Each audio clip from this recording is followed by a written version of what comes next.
मुलगा आणि मुलगी याच्याकडे बघण्याचा जो भारतीय समाजव्यवस्थेतला दृष्टिकोन आहे तोच मुळी त्यात जे आहे तो टाकून दिला पाहिजे आणि आपण मुलीला सुद्धा मुलासारखं वाढवून त्यांना समान संधी देऊन तिचा आत्मविश्वास वाढवून आपण तिच्याकडून उत्तम प्रकारचे काम करून घेऊ शकतो, तिचं व्यक्तिमत्व फुलवू शकतो याची खात्री मला स्वतःला आहे.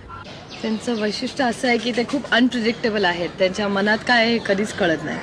किंवा एखादा त्यांना प्रश्न विचारला किंवा त्यांचा डिसिजन असला तर ते घरी येऊन आपण किती विचारलं तरी कधीच उत्तर देणार नाही. जेव्हा पेपरमध्ये येतं तेव्हा कळतं की त्यांचं कॅल्क्युलेशन असं होतं किंवा त्याचा अप्रोच तसा होता, पण जनरली तो नेहमीच पॉझिटिव्ह असतो. आणि माझा राजकारणाशी काही संबंध नाही, मी त्याच्यात कधी इन्व्हॉल्व झालेली नाही, मला तो प्रांत आवडतही नाही. त्याच्यामुळे मी माझं घर, माझे मित्रमंडळी, माझे नातेवाईक यांच्यात माझं चाललेलं असतं.